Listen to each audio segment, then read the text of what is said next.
possède déjà des pouvoirs assez étendus en matière de santé, de prévention, d'entrée et de sortir des territoires en cas de pandémie.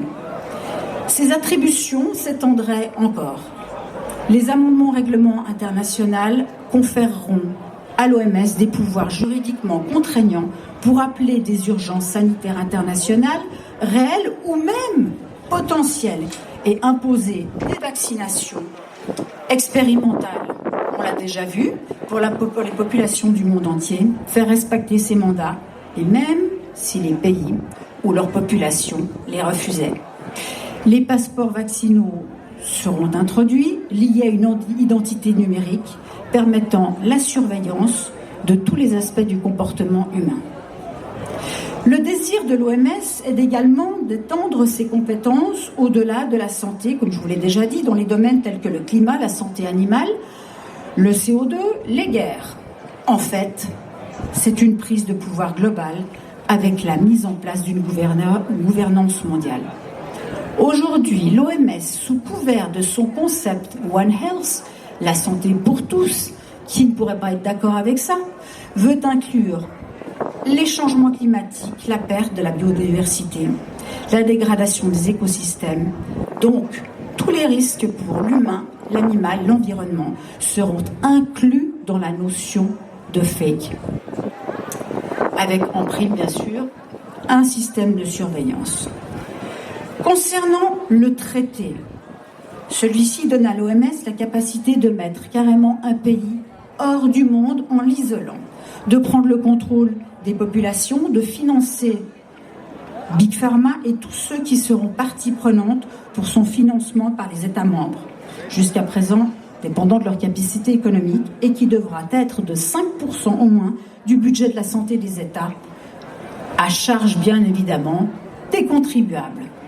On en vient donc tout naturellement au financement de l'OMS.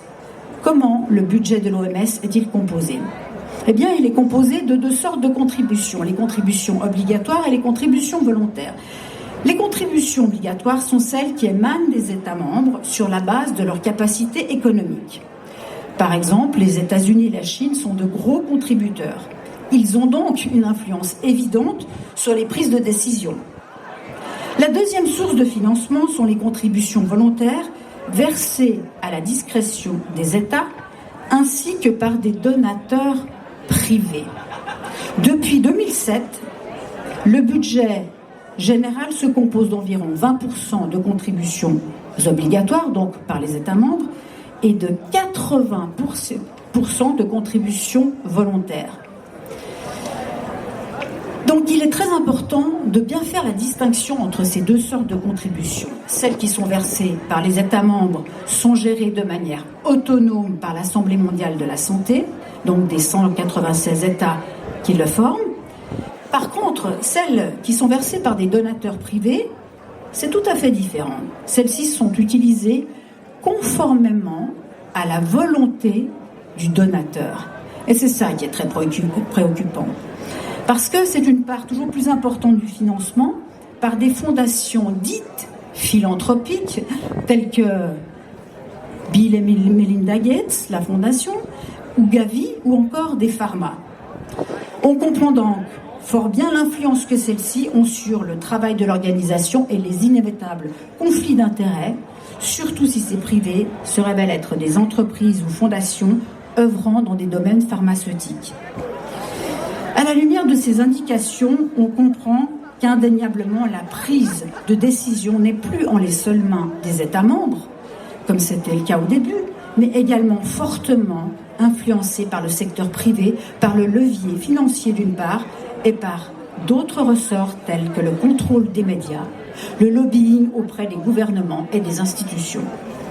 Ce ne sont plus les États membres qui prennent seuls les décisions, mais un groupe de privés non élus démocratiquement qui n'ont donc aucune légitimité à le faire. Cela signifie très concrètement que ce sont des privés, comme je vous ai dit, Bill et Melinda Gates Foundation ou Gavi ou des entreprises pharmaceutiques qui prendront des décisions importantes sur la vie quotidienne des individus et sur les libertés de ceux-ci, alors même qu'ils n'ont pas été élus. On ne peut plus guère parler de démocratie. Ce traité et les modifications du règlement sanitaire international représentent une perte d'autonomie du monde politique qui va se retrouver sous la tutelle des grands groupes qui eux-mêmes détiennent l'OMS.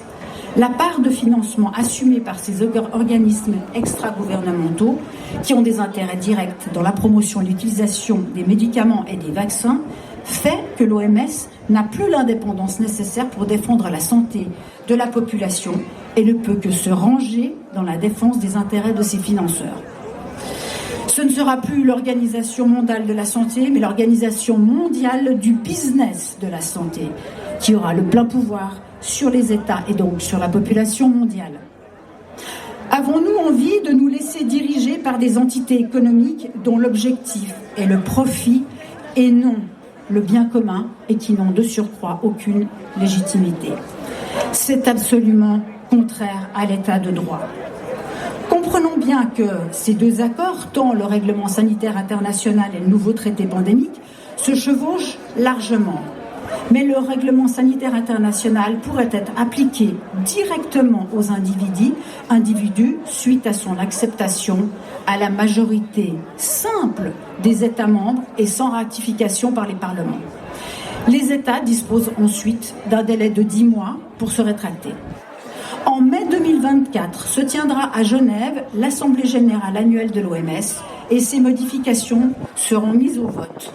Il y a donc urgence à réagir contre ces accords qui précipiteront la Suisse, mais aussi tous les autres États membres qui consentiront à une soumission à l'OMS qui, vous l'avez bien compris, est pétrie de conflits d'intérêts et qui n'est pas là pour promouvoir la santé, mais pour permettre à des entités privées aux intentions plus que douteuses de s'enrichir sur le dos des populations réduites à sa merci.